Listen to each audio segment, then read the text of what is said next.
는 어떠한 관계와 의미를 가지고 있는지를 깊이 생각하면서 용서가 우리 하나님의 사람에게 귀한 은혜요 무기가 되기를 주님의 이름으로 축원합니다. 우리 6절에서 9절까지 다시 한번 읽어볼까요? 일한 것이 없이 하나님께 의로 여기심을 받는 사람의 복에 대하여 다윗이 말한 바, 불법이 사함을 받고 죄가 가려짐을 받는 사람들은 복이 있고 주께서 그 죄를 인정하지 아니하실 사람은 복이 있도다 함과 같으니라. 그런즉 이 복이 할례자에게냐 혹은 무할례에게도냐, 우리가 말하기를 아브라함에게는 그 믿음이 의로 여겨졌다 하노라. 아멘. 그렇습니다. 여러분, 제가 질문 하나 해볼까요? 용서는 어떻게 해야 하는 걸까요? 용서는 어떻게 해야 된다. 좀 어렵나요? 그러면 용서는 어떠한 것을 가지고 해야 될까요?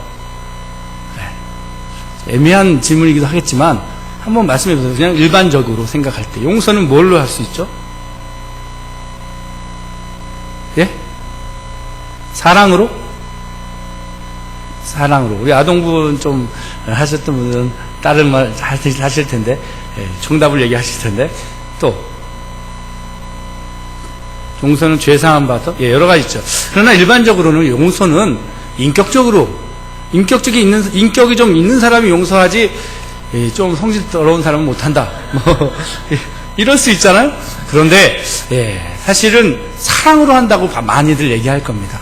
맞습니다. 사랑이 맞지만, 그러나 더 믿음의, 그 말씀의 핵심에는요, 여러분, 믿음, 소망, 사랑, 이 세 가지가 항상 있을진데 그 중에 제일은 사랑이라. 그러나 바로 사랑으로 갈 수 있을까요? 우리 인간한테 죄에? 그렇기 때문에 믿음, 소망, 사랑의 순서가 있어요. 그래서 사실은 사랑으로 하게 되고 여러 가지도 하지만 용서는요, 그래요. 저희가 정말 사랑으로 이미 벌써 성화가 돼가지고 정말 예수님 같은 모습이라면 그냥 사랑으로 하면 됩니다. 그런데 우리 같이 연약한 사람은요, 우리 인격도 죽여야 되고요, 그 생각도 나의 생각, 이게 맞고 저게 맞고 이런 나의 생각이 있을 거예요. 그것을 다 내려놓고 다 그것을 이길 수 있는 것은 단 한 가지 믿음입니다. 할렐루야. 그래서 용서는요, 믿음으로 하는 거예요. 용서는 다른 걸로 하는, 인격으로 하거나 사랑으로 아닙니다. 용서는 믿음으로 하는 거예요.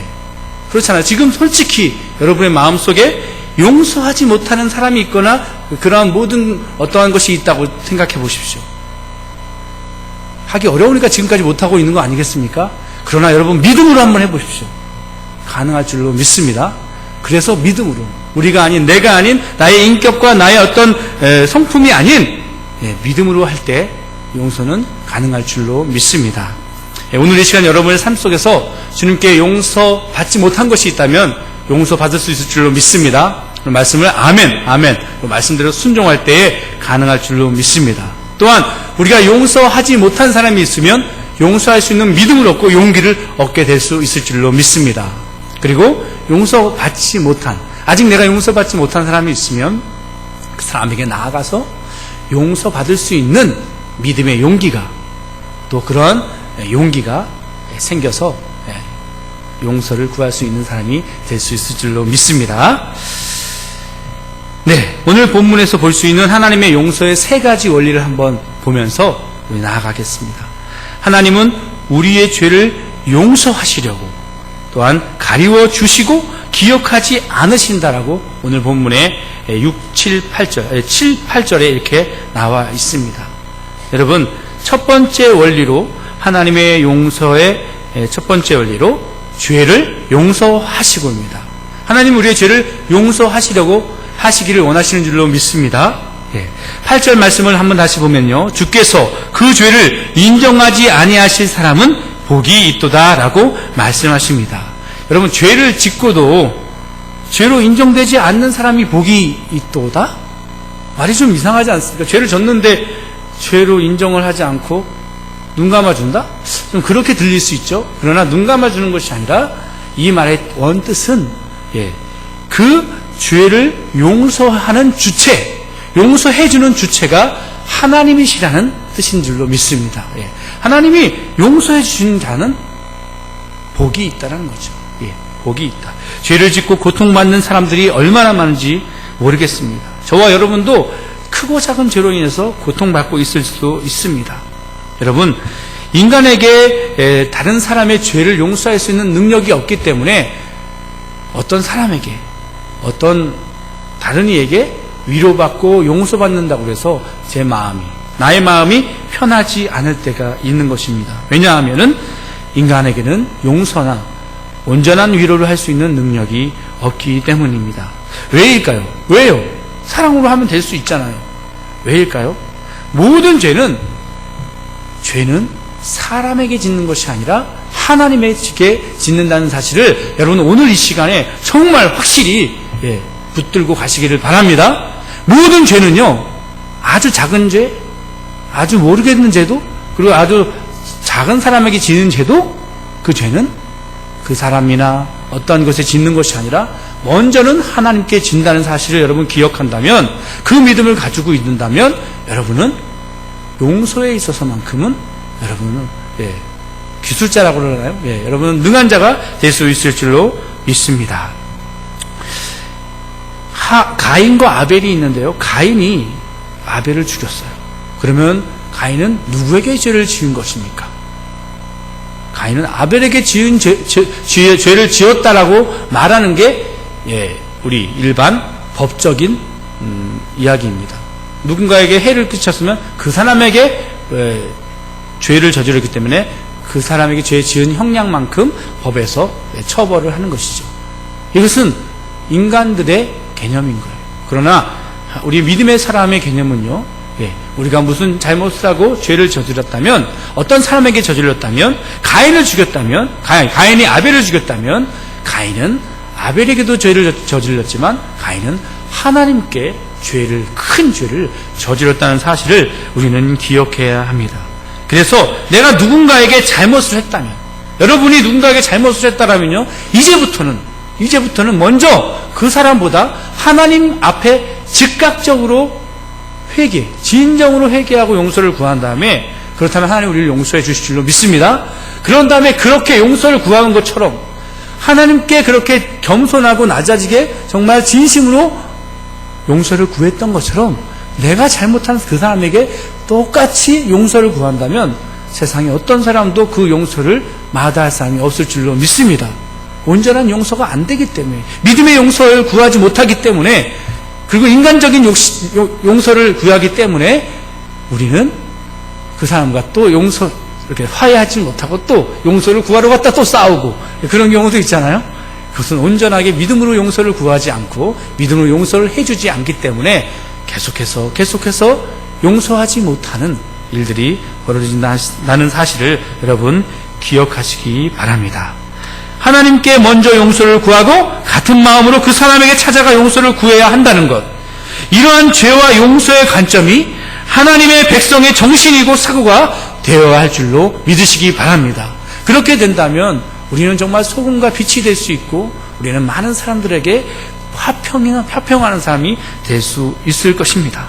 많은 사람들이 과거에 죄에 대한 죄의식을 갖고 있습니다. 오늘 이 용서에는 또한 죄의식이라는 것이 항상 붙어 있는 것인데, 그 죄의식의 고통을 받고 살면서 그 고통을 스스로 피하는 거예요. 어떤 고통이요? 죄의식이라는 고통을 피하는 거예요. 죄의식이라는 고통을 피하잖아요? 그러나 사람은 피할 수 없어요. 피하려다가 결국은 미움으로 결론을 내려거나, 결국은 모른 척, 그냥 피하지 못하니까 모른 척, 그냥 나는 몰라, 이렇게 죄의식을 회피하거나 그냥 죄의식과 함께 살거나, 이 두 가지로 우리 사람들은 그렇게 결론을 내리게 되어 있습니다. 제가 어린 시절에 이 죄의식이라는 거요, 참, 죄의식은 용서를 가로막는 거랍니다. 정말 제가 어린 시절에 동네에, 저만 해도 어린 시절에는 막 소독차가 다니면 애들이 정말 다 으르륵 쫓아다니고 그런 시기였어요. 그리고 또 동네에 어떤 원숭이를 가지고 무슨 아주 이상한 아저씨가 오잖아요. 원숭이 들고 와서 약 팔고 뭐 팔고 할 때 원숭이도 가져오고, 아주 두꺼운 이 뱀, 배암이라고 하니까 우리 아동부 아이들은 모르더라고요. 예. 배암을 가지고, 배암이 와서 이 두꺼운 뱀을 가져와서 막 이렇게 하면은 온 동네, 사람들이 와요. 그리고 또 어린아이들도 옵니다. 그래서 어린아이들은요, 그걸 보고 거기서 파는 거를 또 혹해가지고 사고 싶은 거예요. 저도 정말 사고 싶었어요. 뭐, 그때 당시에 뭘 팔았는지 기억 안 나는데, 뭔가를 팔았어요. 저걸 꼭 사고 싶은 거예요. 근데 돈이 없어요. 그래서요, 제가 생각하고, 제가 한 짓이 있습니다. 뭐냐면, 평상시에 제가 2층 집에 저희 집에 2층 집에 살았고 1층에는 가게집이 있었어요. 가게집 아줌마가 초등학교 한 1, 2학년 된 저를 너무나 사랑했어요. 다 항상 사랑해주고 가게 오면은 뭐 하나씩 주시고 또 가게에서 늘 그 방에 들어오게 해가지고 같이 앉아서 얘기도 해주시고 저를 막 품어주셨던 그런 분이에요. 그런데 그걸 사고 싶었는데 그 순간에 그 집으로 들어가고 이제 가게로 갔는데 아줌마가 저를 놔두고 어디 잠깐 갔다 올 테니까 가게를 봐라 그런 거예요. 그래서 저는 가게를 보다가 저기 금고에 돈이 있는 걸 봤어요. 그래서 거기서 동전 몇 개를 딱 집어서 그 아줌마가 주머니에 집어넣은 다음에 그 배암 아저씨한테 가서 제가 사고 싶은 걸 샀습니다. 그러고 나서는요 일어나는 일이 있어요. 뭐냐면 죄의식이에요. 그 어린 나이에 정말 많이 오히려 그 몇백 원을 제 길에 500원 정도 됐나? 500원도 컸죠, 그때는. 몇백 원을 그 아주머니한테 좀 저거 사게 좀 사주세요. 라고 하면 사줬을지도 몰라요. 그렇게 큰 돈은 아니었을 텐데, 그거를 그렇게 슬쩍 하고 하는 바람에, 다시는 저를 사랑해주고 늘, 영수야, 이리 와, 이리 와 했던 그 아줌마 근처도 가지 못했어요. 제가 그 아줌마가 볼라 싶으면 뒤돌아서 도망가고, 그랬던 옛 기억이 납니다. 죄의식은 이런 겁니다. 그 아주머니는 몰라요. 솔직히 알아도 그 정도는 제가 어른이 되고 보니까 용서할 수 있는 거예요. 그런데요, 그 죄를 지은 사람은요, 그 죄를 지은 어린아이는 저는 더 이상 아주머니를 볼 수 없고 그 사랑을 받을 수가 없었어요. 죄의식도 마찬가지입니다. 우리가 죄를 짓게 되면 하나님 앞에도 우리가 사랑을 받을 수 없다라고 느낄 수도 있습니다. 사람들은 그 죄의식 속에서 살아가는데 스스로 그 죄의식을 스스로 믿음이 아닌 스스로 해결한다고 한다면 그것은 해결할 수도 없고 제가 앞서 말씀드렸던 것처럼 두 가지 방법, 무시하거나 아닌 척하거나 이렇게 어쨌든 회피하거나 한 가지는 그 죄에 그냥 파묻혀서 죄를 괴로워하거나 어떤 경우는 죄를 그냥 더 저지르는 인간의 그런 악한 내면을 보여지기도 합니다. 사실 죄의식은요 정말 간단한 것이 아니에요. 우리 인간에게 아킬레스건이라고도 할 수 있는 것인데요, 그 죄의식은요 정말 혼자 탈피할 수 없는 거예요. 그래서 일어나는 것들이 뭐냐면, 여러분 사이코패스라는 얘기를 많이 듣죠. 요즘 아동 성범죄 그리고 연쇄 살인범 이런 것들이 있는데요, 그것도 죄의식에 굉장한 밀접한 관계가 있습니다.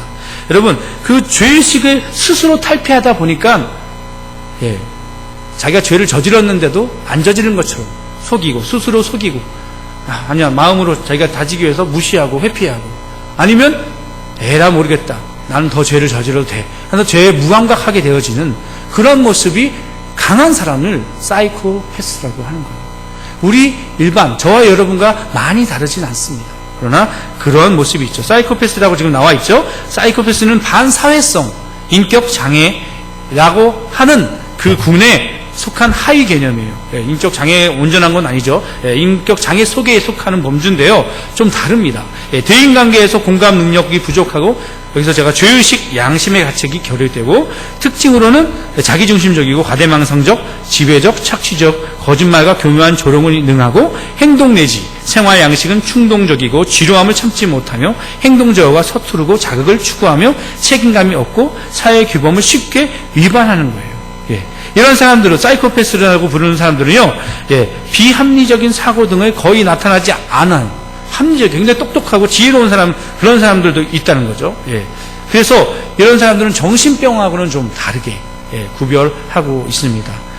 그러나 요즘은 또 이걸 좀 정신병으로 사이코시스로 이렇게 해야 되지 않겠냐라는 말이 나오긴 하는데요, 흔히 생각하는 연쇄살인범이 다 되는 건 아니에요. 다 되는 건 아니고요, 그런 사람이 사고를 쳤을 때 그리고 그 사람이 상태가 심각해져가지고 그런 큰 일을 벌였을 때 그렇게 나타나기 때문에 더 무서운 거죠.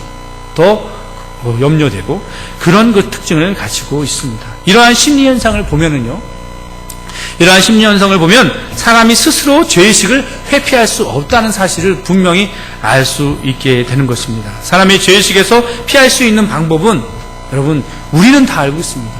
우리가 죄의식에서 피할 수 있는 방법은 무엇입니까? 오직 예수 그리스도를 만나는 것밖에 없는 줄로 믿습니다.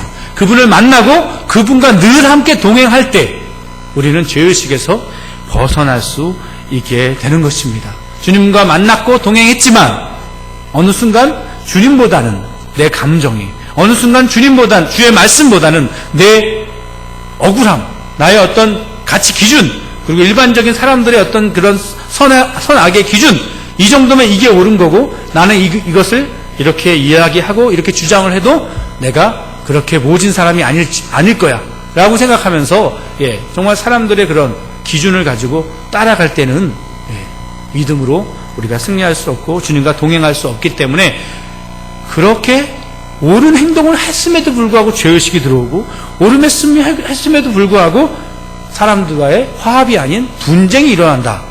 그렇다면 우리 한번 돌이켜보면서 내가 참으로 믿음으로 예수님을 따르고 동행했을까? 말씀으로 따랐을까? 아니면 성경을 인용하고 성경의 말씀을 외쳤지만 그 중심은 나의 의와 나의 욕심, 나의 어떤 의로움을 주장하려고 하는 그런 마음이 있는지를 돌아봐야 할 것입니다. 여러분, 그렇다면 어떻게 해야 주님과 동행하고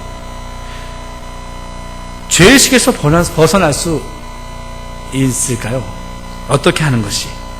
제가 이렇게 좀 버벅대죠, 갑자기. 아까부터 계속 신경 쓰이는 게 뭐냐면, 제가 앞에 나와서 서자마자 계속 누워 계신 분이 계셔가지고, 제가 굉장히 신경 쓰이는데, 주님이 그 잠을 주신 줄로 믿습니다. 편안하게 쉬십시오. 그러나 또 깨어있으신 분들은 말씀으로 잘 되시기 바랍니다. 저도 신경 쓰지 않고 하겠습니다. 다윗은 자신이 범한 죄를, 그 무거운 죄의식을 알았던 사람이에요, 다윗. 그래서 다윗이 했던 것이 있어요. 그 죄의식 속에서 고통받으면서 다윗이 했던 것이 있습니다. 다시 한번 8절을 한번 읽어볼까요? 8절을 읽어봐야 다윗이 했었던 것이 무엇인지 알겠어요. 시작. 주께서 그 죄를 인정하지 아니하실 사람은 복이 있도다. 그렇죠? 주님께서 용서한 사람은 복이 있다는 거예요. 다시 말해서 용서한다는 것은요, 용서를 구한 사람만이 얻을 수 있는 거예요. 주님, 나를 용서해 주옵소서. 이렇게 구한 사람만이 바로 용서를 받은 사람인데 다윗이 그런 사람이라는 거죠. 다윗은요, 유부녀인 밧세바를 간음했어요. 그것뿐인가요? 간음을 하다가 사람들한테 걸릴까봐, 사람들한테 드러날까봐, 그 유부녀의 남편인 자신의 부하, 장군을 전쟁터 맨 앞으로 보내서 그냥 죽음의 터에 보내서 죽게 한 거죠.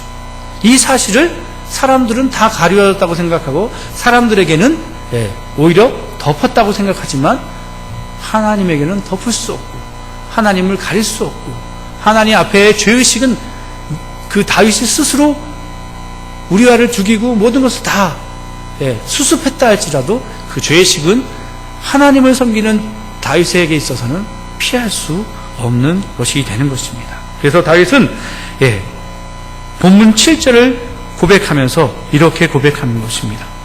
불법이 사함을 받고 죄가 가리워짐을 받는 사람들은 복이 있도다라고 이렇게 고백하는 거예요. 가리워지고 용서받고 하는 것들을 다윗은 경험한 거죠. 어떻게 경험했냐? 그는 시편 51편 7절에서 주여 우슬초로 나를 정결케 하옵소서라고 기도합니다. 여러분, 우슬초가 뭡니까?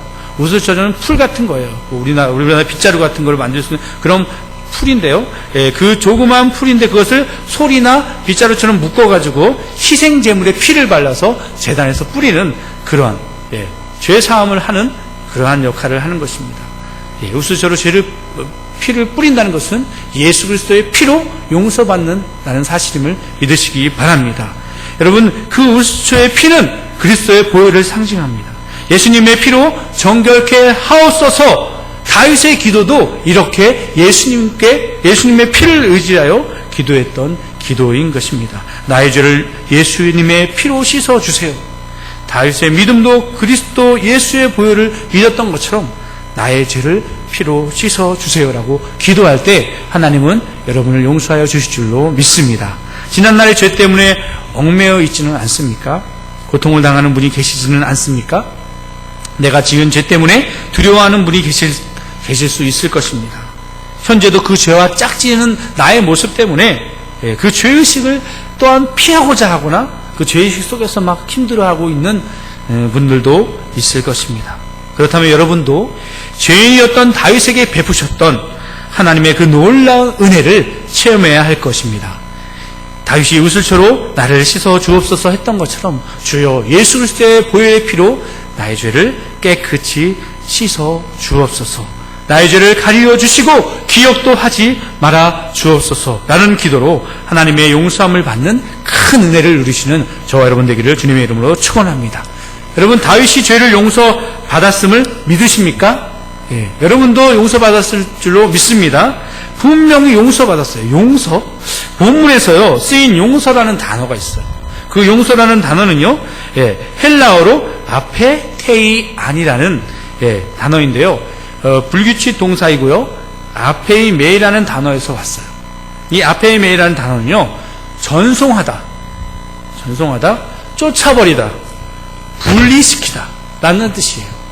여러분, 용서라는 말은요 분리시키다라는 말에서 나왔다는 거예요. 하나님께서 죄인으로부터 죄를 분리시킨다는 것입니다. 하나님이 용서한다는 것은 우리로부터 죄를 분리시킨다는 겁니다. 죄는 내 안에 있는데 죄를 내 안에서 분리시켜 주시는 그것이 바로 용서라는 것입니다. 나는 나 스스로 죄를 분리시킬 수 없기 때문에, 그래서 우리 주님을 의지하여서, 우리 예수 그리스도의 보혈을 의지하여서 우리가 그 죄를 분리시켜야 할 줄로 믿습니다. 인간은 죄인에게 그 죄의 벌을 줌으로써 그 죄에서 분리시키려고 합니다.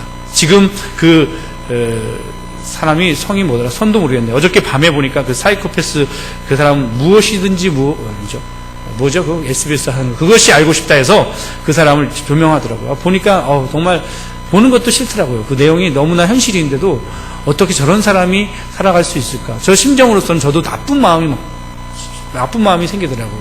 저 사람을 저도 제가 제 마음에서 사형을 시키거나 뭐 여러 가지로 벌을 주고 싶은 마음이 제 마음에서 있더라고요. 사람이다 보니까. 그런 마음이 있을 만큼 너무 끔찍한 사람이에요. 이 사실은 법으로 따져도 그 사람은 종신형이 되어져야 하는 건데 이상한 법이 적용되고 잘못 법이 적용돼 가지고 그 사람이 다시 나온 거예요. 그래서 그 사람이 이번에 이렇게 놀라운 일을, 이렇게 너무 끔찍한 일을 벌이게 된 거죠. 사람들은 그래서 그것을 막으려고 어떻게 합니까? 법을 적용하고 벌을 내려서 그 사람을 그 죄의식에서 벗어나게 하려고 하지만요, 외국의 경우나 실제로 그런 사이코패스는요 그러고 나와도 그 사람의 경우에도 그렇고 그 사람이 감면된 이유가 뭔지 아세요? 아주 깊이 죄를 뉘우치고 잘못을 뉘우치고 다시는 그러지 않겠다라는 그런 게 너무나 보여서 판사들이 죄를 반으로 깎아주고 이랬다는 거예요. 그걸 2번이나. 말도 안 되는 거죠. 이 사이코패스는 그렇게 잘 치료가 거의 안 된다고 말하고 있죠. 사이코패스뿐만 아니라 우리 인간의 죄의식은요 스스로 그것을 감당하려고 한다면 그것은 불가능하다는 것입니다. 그래서 우리는 하나님의 말씀으로, 우리는 예수 그리스도의 보혈로 그 죄를 분리시켜야 할 줄로 믿습니다. 하나님이 예수 그리스도로 하여금 그 죄를 짊어지게 하시고 예수님이 벌을 받게 하심으로 내 죄를 분리시킨 것입니다. 그것이 바로 용서입니다. 히브리서 9장 28절을 보면요, 이와 같이 그리스도도 많은 사람의 죄를 담당하시려고 단번에 들으신 바 되셨고, 그리스도가 단번에 들으신 바가 됐다는 것은 주님께서 자신의 몸을 가지고 들여서 용서해 주셨다는 말과 주님만 단번에 하실 수 있는 그 주님만 용서할 수 있다는 말이 같이 들어있는 의미가 있는 그런 말씀입니다. 그래서 우리는 오직 그리스도만이 용서할 수 있기에 그리스도만이 단번에 드려졌다는 것을 믿는 것입니다. 베드로전서 또한 2장 24절을 보면 친히 나무에 달려 그 몸으로 우리 죄를 담당하셨으니 라는 말씀이 있습니다. 우리 죄를 주님께서만 담당하신다는 거예요. 주님께서만. 우리가 죄의식을요, 우리가 감당할 수 없기 때문에 주님이 십자가로 감당하셨다는 거예요.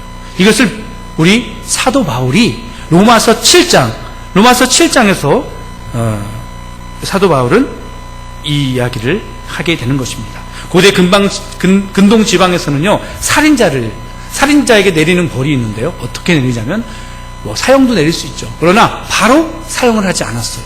어떻게 사형을 했냐면, 그 전에 어떤 것을 했냐면, 자기가 죽인 그 시체가 이제 썩고 부패해졌을 때, 그 시체를 자기 스스로 묻고, 거기 구더기가 있고, 부패해서 냄새가 나고, 그리고 그 사람이 끔찍하게 된 그것을 죽인 사람이 직접 그 시체를 묻고 옮기는 일을 시켰다는 것이죠. 정말 괴로운 일이지만 자신이 지은 죄를 스스로 져라. 죽임의 맛이 어떤 것인지 맛을 한번 봐라. 라는 어떤 그러한 처벌이 있었다는 것입니다.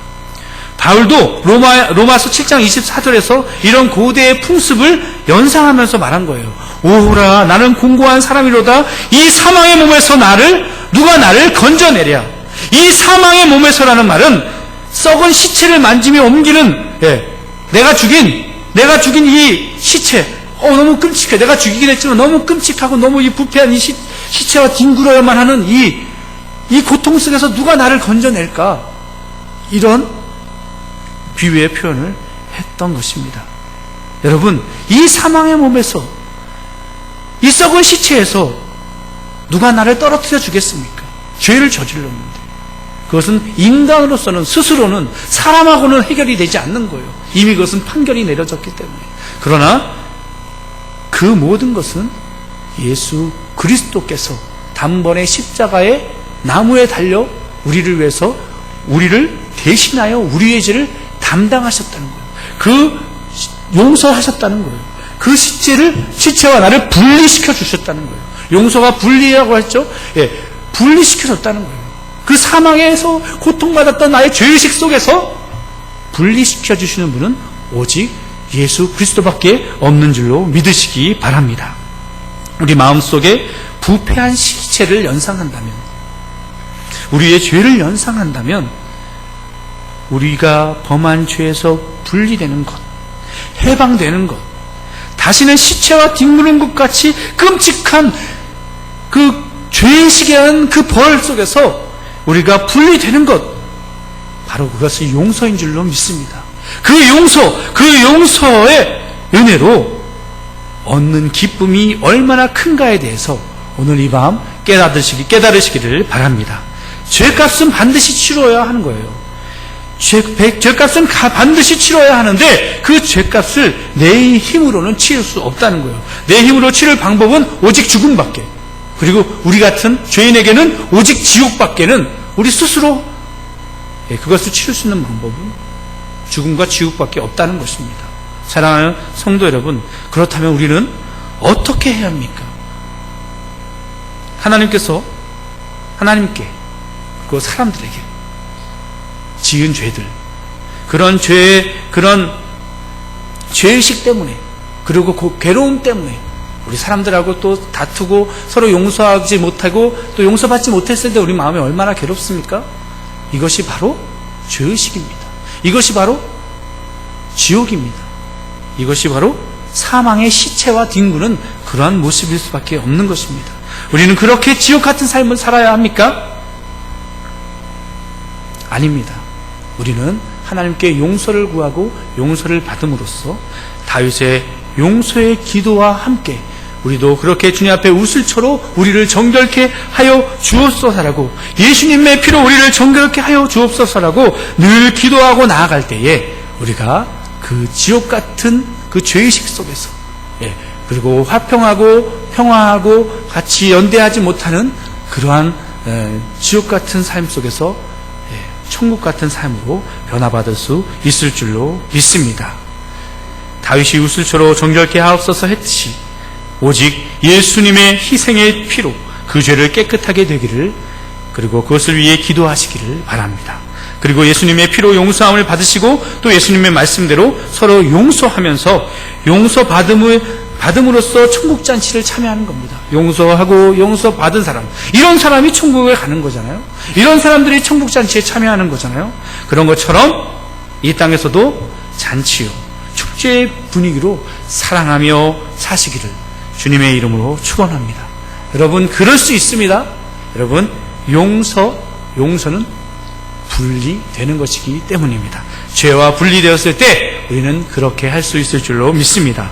하나님의 용서의 두 번째 원리는요, 죄를 가리우고입니다. 7절에서 다윗은 죄를 가리우심을 받았다라고 얘기하는데요, 이 말은 용서를 받았다라는 말하고 비슷하게 보이지만 실상은 많이 달라요. 많이 다른 말입니다. 헬라어로 보면은 에페칼류 페센이라는 좀 긴 단어예요. 이 단어인데 신약 성경에 단 한 번밖에 나오지 않은 단어예요. 가리워졌다라는 것, 아주 희귀한 단어죠. 사실 바울도 이 단어를 70인역이라는 어떤 그런 역본에서 인용해서 말했다는 것으로 그런 내용을 담고 있습니다. 그런 주석이 있죠. 구약 성경에서 속죄의 날에 대제사장들이 우슬초에 희생제물의 피를 취해서 언약궤를 덮고 있는 뚜껑에 이렇게 날개를 달고 있는 그 날개가 있는 두 날개가 있는 거기에 뿌리게 됩니다. 하나님의 임재의 처소에 뿌린다는 거죠. 그게 뿌리게 되면요, 그 피가 거기를 딱 가리워지게 되는 거죠. 그 피가 가리워졌다라는 거예요. 그래서 임재의 처소에 피가 뿌려져서 대제사장이 피를 뿌렸을 때 가려웠다는 말은 법궤의 뚜껑이 위에 피를 뿌림으로 죄가 가려웠다는 그런 의미를 갖는 거죠. 이 같은 의식을 통해 죄가 가려움을 받았다는 상징적인 의미가 구약에서 속죄의 의미로 이해되고 있었습니다. 이것은 이제는 더 나아가서는 그 레위기에 나온 내용도 있고, 그리고 출애굽기에서 우슬초로 분설주에 어린 양의 피를 발랐을 때 재앙이 비켜가는 것, 그런 여러 가지 그런 구약의 의식들이 그 의미를 담고 있는 것이죠. 그런데 무죄한 짐승이 나 때문에 내 대신 죽어야 하는 안타까운 일이 생기는 거죠. 그런데 다윗이 자기 죄를 가리웠다는 말은 우리가 자주 행하는 것처럼 내 잘못을 내가 가렸다, 숨겼다, 그런 의미가 아니라 하나님이 가리셨다는 거예요. 하나님이 죄에 대한 형벌입니다. 하나님이 그 형벌을 직접 내리시는 것인데, 하나님만 내리시는 거예요. 그래서 그 하나님이 내리시는 것인데 어떻게 내리시냐? 원래 저와 여러분에게 내리셔야 되는데 그것을 예수 그리스도에게 내리시게 된 것입니다. 그래서 예수 그리스도가 직접 그 죄의 형벌을 받으심으로써 우리가 사함을, 가리움을 받게 되는 것입니다. 속죄의 날에 이스라엘 제사장들은 죄를 가져갔어요. 그 죄를 회개하는 사람의 죄를 가져갔어요. 어떻게 가져갔냐면 그 염소에게 손을 얹고 그 죄 지은 사람의 죄를 거기에 옮겨서 그 염소를 광야로 옮기게 되는 겁니다. 그래서 가리워졌고 옮겨졌고 분리시키는 그러한 의식들을 하게 되는 것이죠. 그 염소, 이 회개하고 잘못한 사람, 그 제사를 지른 사람의 죄를 짊어가는 그 염소가 바로 예수 그리스도를 의미하는 것입니다. 그래서 그리스도 앞에 나오는 사람은 그 죄가 가리우게 되는 것입니다. 그러므로 그리스도께 나오는 사람은 우슬초로 정결케 해주시는 하나님께서 그 어린 양의 피를 뿌려주심으로써 애굽의 그 재앙을 지나가는 것처럼 우리에게도 그 형벌이 지나가게 되는 것입니다. 사랑하는 성도 여러분, 여러분의 죄는 어떻게 관리하고 계십니까? 종종 죄로 인해서 정말 더러워진 나의 그런 마음과 생각들을 모른 척하거나, 아니면 내 스스로 숨기려 하거나, 아니면 그냥 그 죄를 그냥 내 합리화를 시켜서 그냥 가벼운 걸로 여기고 넘어가지는 않습니까? 하지만 우리가 우리의 눈만을 이렇게 가린다고 가리우는 게 아니에요. 우리가 가려서 가려워지는 게 아니에요. 우리가 죄의식을, 죄를 가린다고 해서 그 죄는 끝나는 것이 아닙니다. 하나님이 우리를 가려주셔야 그 죄가 가려질 줄로 믿습니다. 예수님이 우리를 가려주셔야만 우리의 죄가 가려지신 겁니다. 매를 맞고 있는 자식에게 달려가서 내가 대신 그 자식을 구원하고 내가 대신 맞을 때 그 어미의 가슴에 있는 이 자녀가 가리워지는 것처럼 그것을 가리워줄 수 있는, 우리의 죄를 용서하시고 가리워주실 수 있는 분은 오직 하나님밖에 없다는 사실을 여러분 믿으시기 바랍니다. 오늘 사실 이 많은 내용을, 이 본론의 많은 부분을 할애한 이 내용은요, 하나님, 우리가 다 알고 있는 내용입니다. 그러나 하나님만이 용서할 수 있고, 하나님만이 우리를 그 죄에서 분리시킬 수 있고, 하나님만이 우리를 그 죄에서 해방시킬 수 있고, 그리고 그 하나님을 신실하게 믿고 나아가는 사람만이 그 죄에서 해방될 수 있다는 것을 강조하기 위해서, 오늘 사실 1절에서 13절까지 나오는 그 믿음의 의를 강조하기 위해서 제가 많은 시간을 할애해서 여기까지 좋은 두 번째 원리까지를 여러분에게 소개했습니다. 세 번째 원리는요, 하나님의 용서의 원리 세 번째는 기억지 아니하신다는 거예요. 죄를 인정하지 않으신다고 본문에 나온 말을 기억하지 않는다는 말은 아닙니다. 본문에 나온 말은 기억하지 않는다는 말이 아니고요, 인정하지 않으신다는 말로 나왔잖아요. 그런데 예레미야 31장 34절에 보면은 그 말이 그 말로, 내가 그들의 악행을 사하고 다시는 그 죄를 기억하지 아니하리라고 말하는 거예요. 인정하지 않는 죄는 하나님이 용서하는 내용을 나오는데요, 그것을 기억하지 않으신다고 했어요. 용서했는데, 우리는 사람은 용서했지만 다음에 또 그렇게 죄를 지으면, 야, 너 저번에 그렇게 했지, 또 왜 그래, 또 저번에 그렇게 했잖아, 계속 잊어버리지 않고 있는 거예요. 그리고 저 사람이 뭔가 좀 잘못할 것 같으면, 저번에도 저랬는데 또 저랬겠지 하고 그런 표정과 하고 그런 말도 막 상처를 줍니다. 그러면 사실 그런 마음이 없었지만 상처받고, 아니면 그것 때문에, 사람은 아주 악하기 때문에 그 얘기 들어서 또 잘못을 저지기도 하죠. 악순환의 연속이 되는 거예요. 그러나 하나님은요, 우리의 죄를 용서하시고 분리시켰던 것은 이제 다시는 기억하지 아니하시는 줄로 믿으시기 바랍니다. 하나님은 정말 우리의 머리카락도 다 세시고 모르시는 게 없는데, 사실 컴퓨터에 기록한 것만 해도 다 보면 옛날 것도 까지 다 기록이 남는데 하나님이 어떻게 기억을 못 하시겠느냐라고 말할 수 있지만, 하나님이 기억하지 않는다면 기억하지 않는 줄로 믿습니다. 그것이 믿음이에요. 하나님이 기억하지 않는다는 그 믿음을 가지고, 정말 우리 시편 103편 12편을 또 말씀을 보면요, 동이 서에서 먼 것 같이 우리의 죄가를 우리에게서 멀리 옮기셨다고 했어요. 동이 서에서 먼다는 것은, 그것은 멀었다는 의미가 아니라 완전히 다르다는 것을 말하는 겁니다. 우리의 죄는 우리에게서 완전히 분리돼서 떠나간 줄로 믿습니다. 사랑하는 성도 여러분, 그렇다면 우리가 하나님께 진정으로 용서를 구하고 용서받은 감격을 가지고 사는 사람이라면, 그 누구도 용서할 수 있는 믿음의 담력을 얻게 될 줄로 믿습니다. 여러분도 용서하고 용서받는 믿음의 담력을 받으시기 바랍니다. 그렇다면 더 이상 기억하지 않으시는 하나님의 은혜를 의지하여 용서에 능숙한 하나님의 사람이 되시기를 주님의 이름으로 축원합니다. 말씀을 마무리하면서 우리는 다 같이 8절 말씀을 다시 한번 읽어보겠습니다. 시작.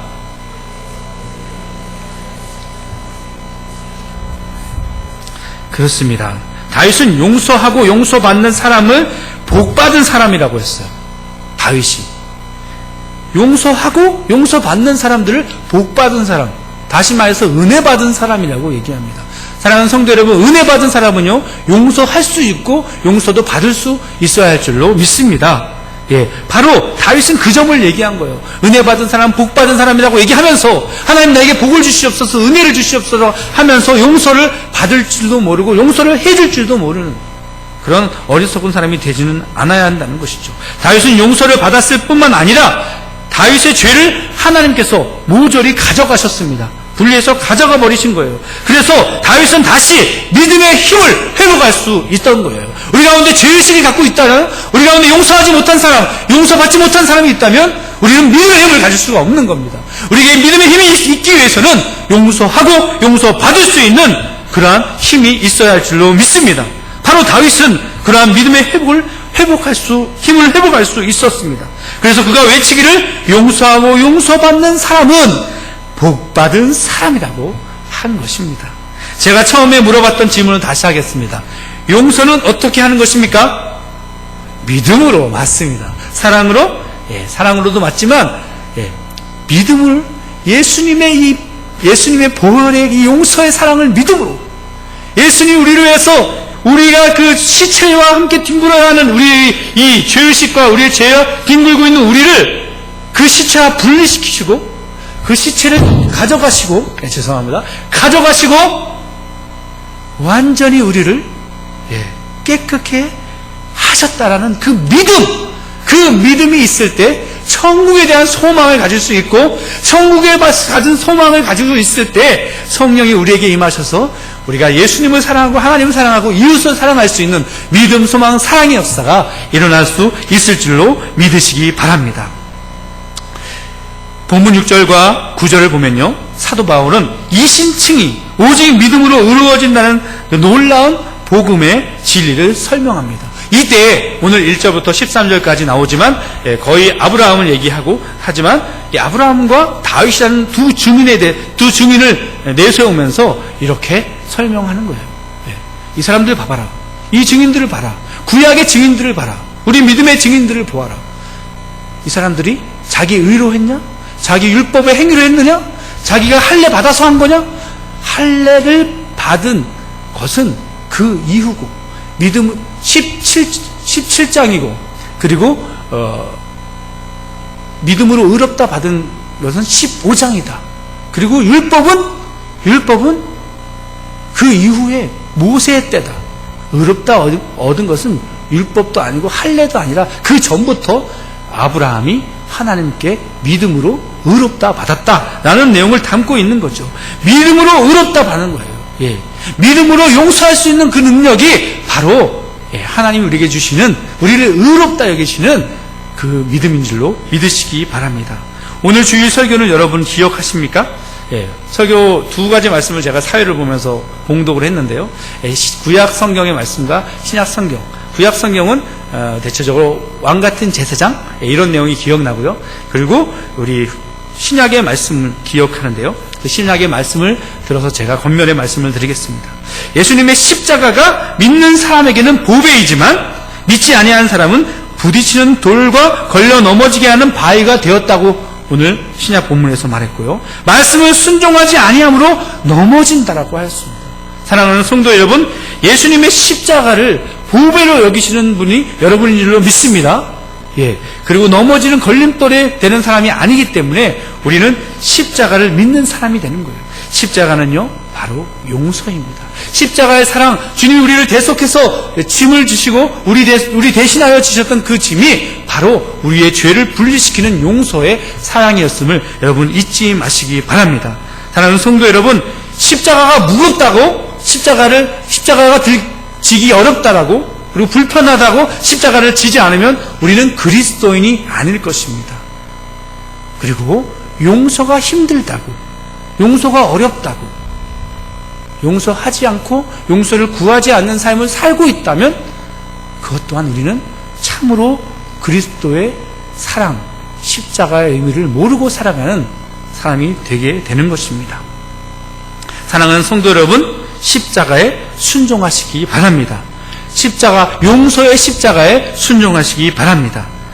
내가 누군가에게 잘못을 했다면 하나님께 먼저 용서를 구하고 같은 마음으로 하나님께 용서를 구했던 그 같은 마음, 그 마음 그대로 그 사람에게 찾아가서 용서를 구하시기를 바랍니다.